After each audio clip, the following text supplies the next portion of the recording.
Allahu Allahu Allahu Allah Allahu Allahu Bismillahirrahmanirrahim. Assalamualaikum warahmatullahi wabarakatuh.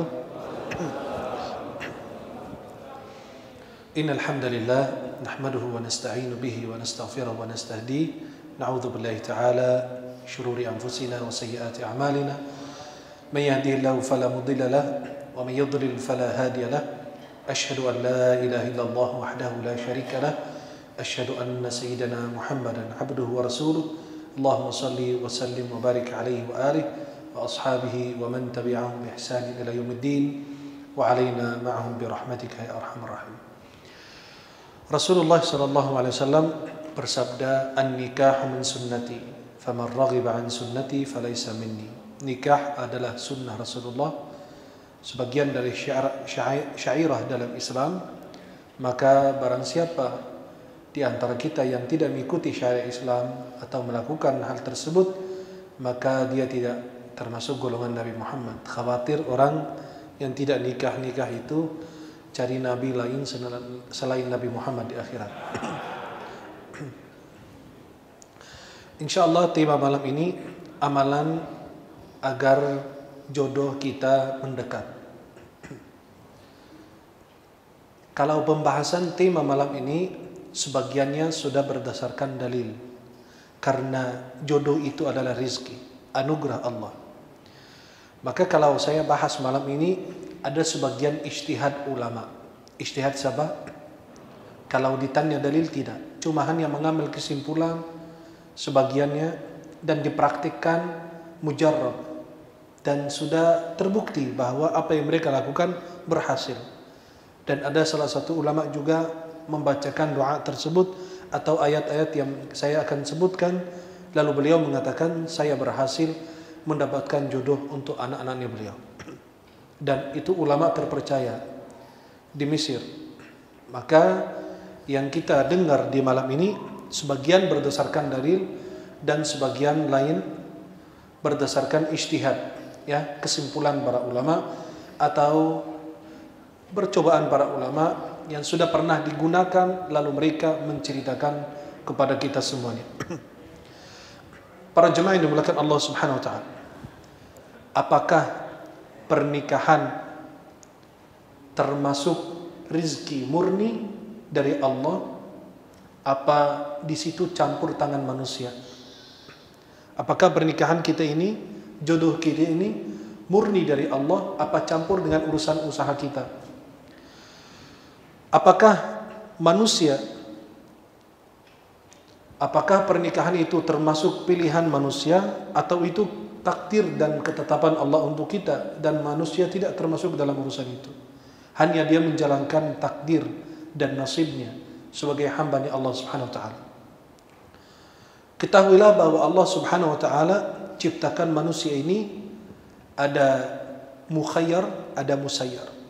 Ada pilihan dan ada yang lain yang sudah ditentukan dan ditakdirkan oleh Allah, tinggal kita menjalankannya. Yang kita sebagai pilihan untuk manusia adalah menyangkut dengan keimanan dan kekufuran. Kita bermukmin atau kafir itu pilihan kita. Taat dan maksiat, faman syaa'a falyu'min wa man syaa'a falyakfur. Yang mau beriman silahkan, yang mau kafir silahkan. Inna hadainahus sabila imma syakiran wa imma kafura. Sudah diberi dua jalan. Ini jalan orang bersyukur dan ini jalan orang yang lain, yang tidak memilih jalan Allah. Ini jalan taat, ini jalan maksiat. Ini jalan iman, ini jalan kufur dan seterusnya. Dan ada orang yang mentaati Allah padahal dia mampu untuk maksiat. Orang tersebut taat kepada Allah padahal dia mampu untuk berbuat maksiat. Bahkan dia bisa durhaka kepada Allah. Dan ada orang yang maksiat sedangkan dia bisa taat kepada Allah Subhanahu wa taala. Karena Allah sudah berikan anggota tubuh yang bisa berbuat taat, tetapi dia gunakan nikmat tersebut untuk maksiat. Akan tetapi yang pilihan manusia. Bisa kita pilih mukmin, kafir, taat, maksiat. Yang berkaitan dengan urusan pribadi kita, seperti lahirnya kita, wafatnya kita, rezeki kita, keluarga kita, penyakit, musibah yang kita hadapi dan kita alami, inilah adalah ketetapan Allah. Tidak campur tangan manusia di situ.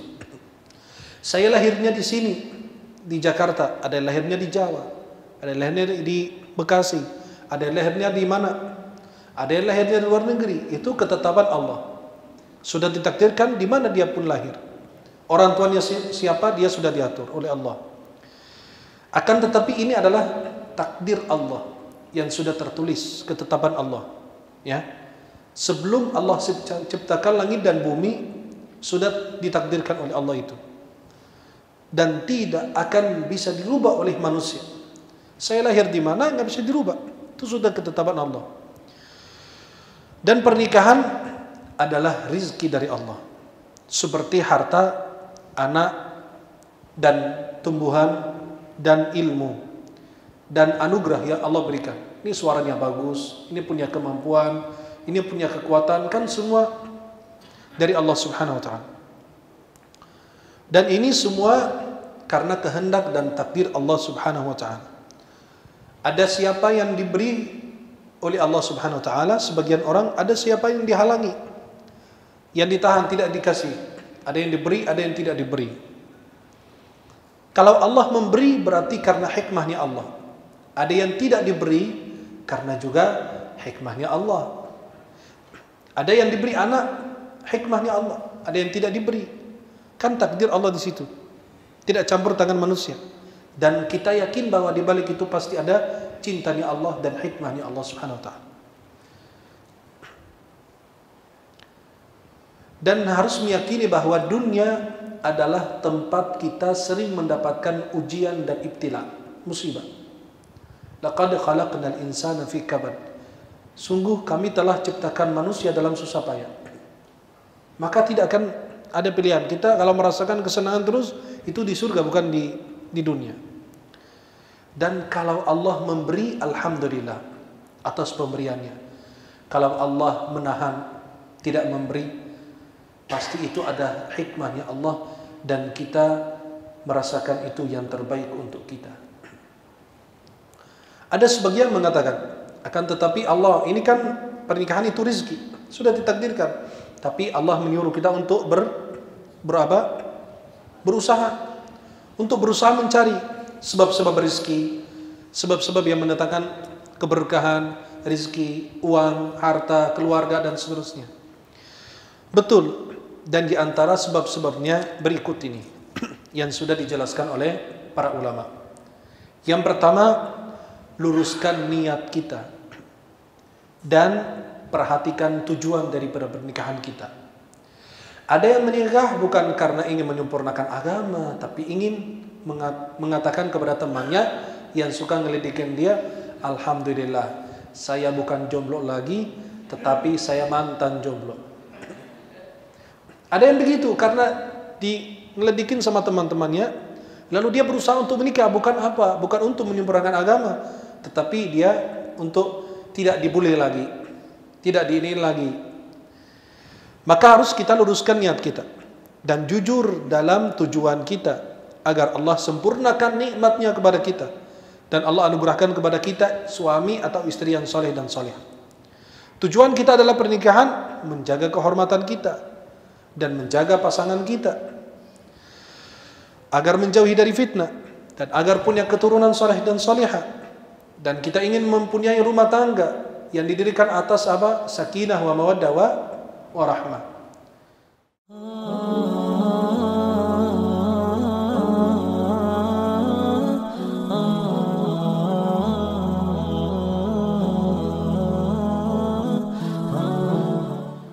Ada sebagian yang ingin menikah tapi hartanya nggak cukup, tapi dia mampu bisa menikah. Hanya kita ikut tradisi di Timur Tengah tuh, lihat. Pernikahan sangat mahal sekali. Maka banyak orang yang tidak bisa nikah. Kenapa? Pestanya sekian, ini sekian, makan sekian, ini sekian.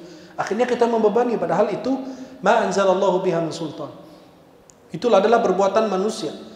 Ya, adat istiadat yang kurang tepat yang kita selalu pakai itu adat tersebut untuk apa?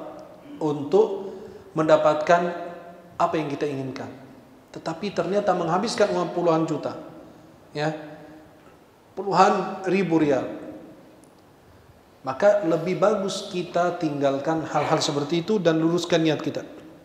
Kalau kita punya uang, punya rezeki walaupun sedikit, mau nikah, bismillah, Allah akan menolong kita. Allah Subhanahu wa taala berfirman dalam surat An-Nur ayat 32. Iyakunu fuqara'a yughnihimullahu min fadli. Kalau mereka ini, kalian mendapati mereka itu orang miskin, Allah akan berikan kekayaan. Wallahu wasi'un alim. Subhanahu wa ta'ala. Dan dalam hadis riwayat Imam Ahmad dan Tirmidzi dan Imam Nasa'i dan Ibnu Majah dari Ibnu Umar, ada 3 golongan, 3 orang yang akan ditolong oleh Allah. An-nakihu yuridul afaf. Di antara mereka seorang yang menikah karena ingin menjaga kehormatannya. Ini yang pertama, berarti luruskan niat kita karena Allah.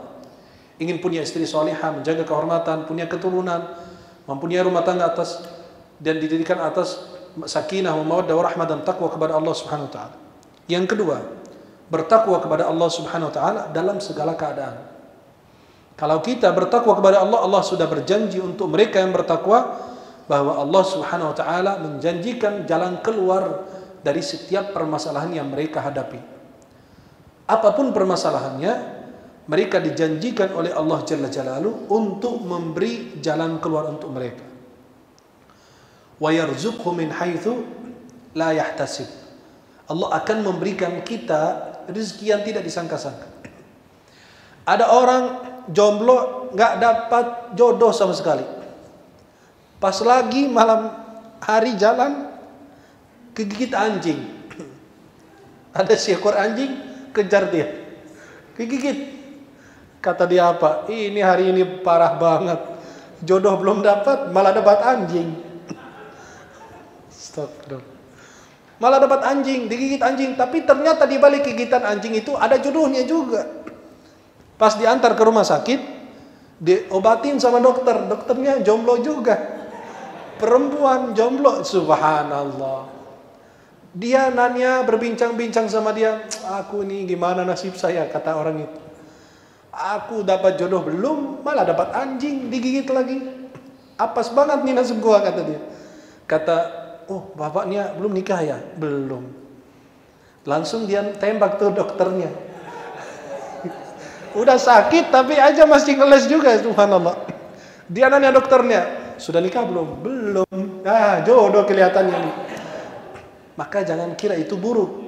Ternyata dia digigit anjing, malah dia bersyukur, ya Allah kalau bisa setiap hari digigit anjing.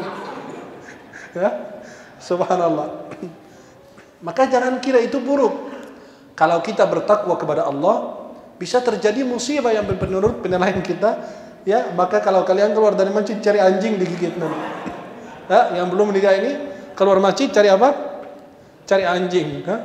Cari anjing digigit, nanti dibawa ke rumah sakit. Insya Allah ketemu laki semua di sana.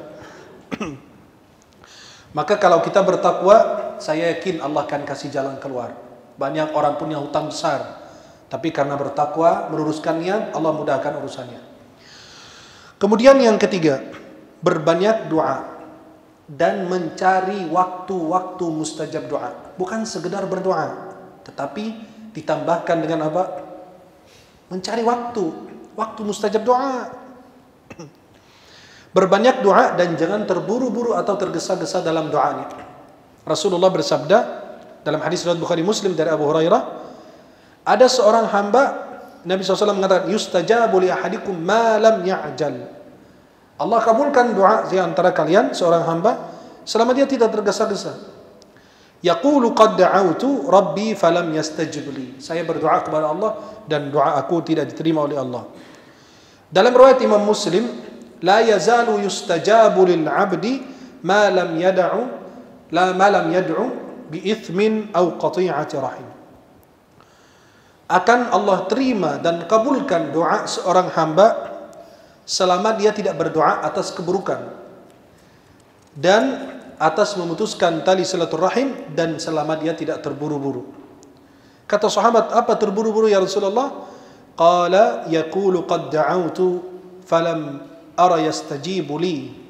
Saya berdoa tapi belum dikabulkan juga. Itu kita tergesa-gesa.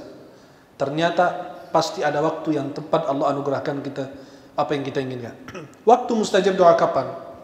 1. Malam Lailatul Qadar, 10 hari akhir Ramadan.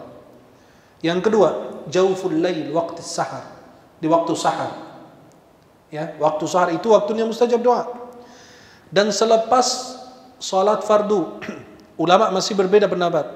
Ada yang bilang sebelum salam doa mustajab, ada yang bilang selepas salam ada doa mustajab. Dan di antara azan dan iqamah, ad-du'a'u la yuraddu bainal adzan wal iqamah. Doa tidak akan ditolak di antara azan dan iqamah. Dipanggil untuk salat 5 waktu, salat fardu. Doa ketika doa salat subuh, ketika azan salat subuh, azan salat zuhur, asar, maghrib, isya. Ketika azan salat 5 waktu ada doa mustajab. Kemudian doa ketika turunnya hujan. Dan pada hari Jumat ada 1 jam yang Allah kabulkan doa kita. Kapan? Ulama berbeda pendapat. Ada yang bilang ketika khatib mau naik mimbar, ada yang bilang di antara 2 khutbah, ada yang bilang selesai, ada yang bilang 1 jam sebelum asar. Itu kan jadi khilaf. Maka jadikan hari Jumat itu untuk berdoa. Ya. Kemudian kata ulama berdasarkan dalil doa mustajab ketika minum air Zam-Zam. Ya, ma'u Zam-Zam lima syuribana. Ada yang berdoa karena penyakit apa, hilang langsung. Kemudian berdoa dalam sujud, itu mustajab doa. Aqrabu ma yakunu al-'abdu min rabbihi wa sajid fakthuru min ad-du'a, dalam Sahih Muslim. Keadaan hamba paling dekat kepada Allah dalam keadaan sujud, maka berbanyak doa. Boleh enggak dalam bahasa Indonesia? Ini jadi khilaf ulama. Pendapat yang saya pegang bahwa boleh berbahasa Indonesia selama dia tidak bisa berbahasa Arab. Ya, selama tidak berbahasa Arab, boleh bahasa Indonesia berdoa dalam sujud. Kenapa? La yukallifullahu nafsan illa wus'aha. Dan selepas kita berdoa dengan doa ini, la ilaha illallah anta subhanaka inni kuntu minadh dhalimin. La ilaha illa anta subhanaka inni kuntu minadh dhalimin. Dalam Sunan At-Tirmidzi bahwa orang yang berdoa dengan doa tersebut ketika merasakan kesulitan ataupun yang hajat, Allah pasti akan mudahkan segala urusannya. Berdoa ketika bangun atau terbangun di tengah malam. Kita sedang tidur, kita bangun jam 1, jam 2. Pas kita bangun ada zikir. La ilaha illallah wahdahu la syarikalah, lahul mulk wa lahul hamd wa huwa ala kulli syai'in qadir. Alhamdulillah. Subhanallah wa la ilaha illallah. Wallahu akbar wa la hawla wa la quwwata illa billah. Ini zikirnya. Kemudian orang yang tersebut kata Nabi SAW bilang Allahumma ghfirli au da'a ustijibalah. Kalau dia berdoa selepas dari zikir ini, kita bangun tidur, ya bangun mau ke WC atau kemana pun, bangun. Man ta'arra minal lail istaiqadha. Dia terbangun tengah malam. Dia berdoa dengan zikir ini. La ilaha illallah wahdahu la syarikalah, lahul mulk wa lahul hamd wa ala kulli syai'in qadir. Alhamdulillah wa subhanallah wa la ilaha illallah wallahu akbar wa la haula wa la quwwata illa billah. Ini zikirnya. Kata Nabi SAW, lalu dia berdoa, Allah akan kabulkan doanya. Kalau dia wudu lalu salat, Allah terima salatnya. Kesempatan ini bisa terima. Bahkan ini hadis diriwayatkan oleh Imam Al-Bukhari dalam Sahih beliau.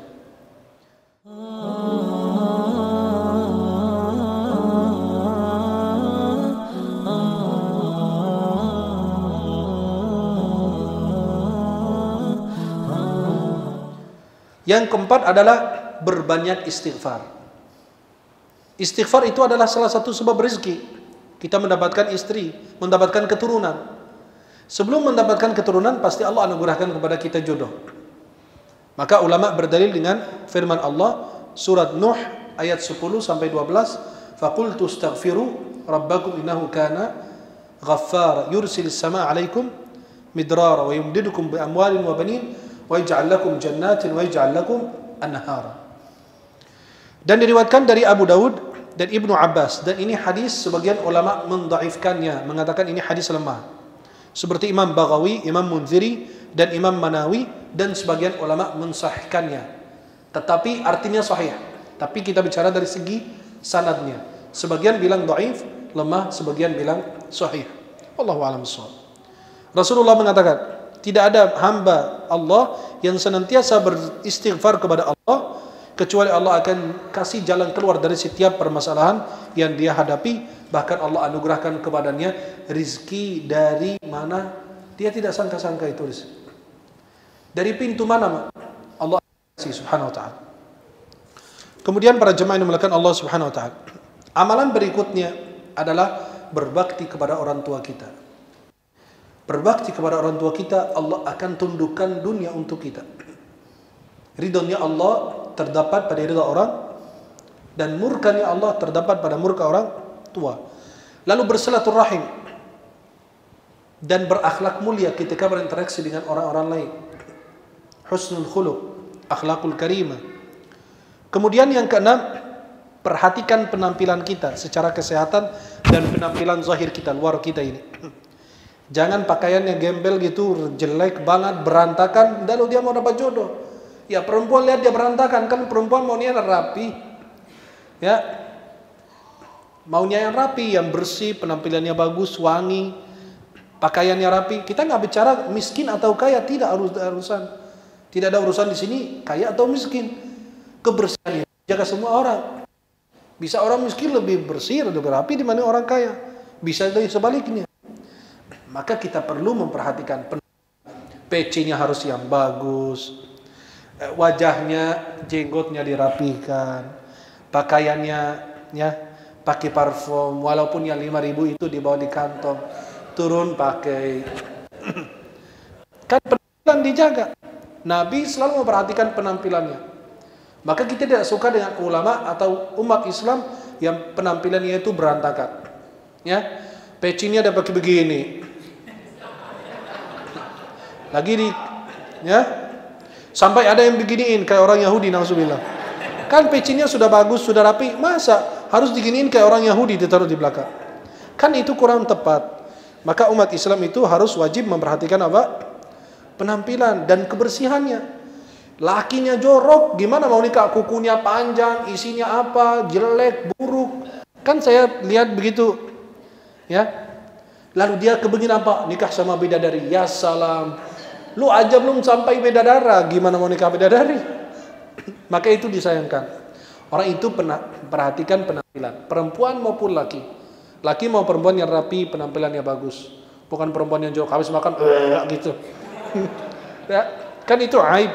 Ya, langsung ditahan gitu, ditahan pakai tangan. Kenapa? Khawatir ada yang keluar, ada makanan keluar. Lagi nguap gitu di depan orang. Ya bisa dia, wah ini orang mana ini? Ya, maka harus menjaga penampilan dan kesehatan dan kebersihan. Perempuan maaf, nggak mau dengan laki-laki yang gembel, yang buruk, yang berantakan pakaian. Pasti dekat, bau apa nih? Nauzubillah min zalik. Kadang-kadang kita dekatin orang, masya Allah, wangi banget. Kita dekatin orang, auzubillah min zalik. Kok belum akhirat sudah masuk neraka gitu?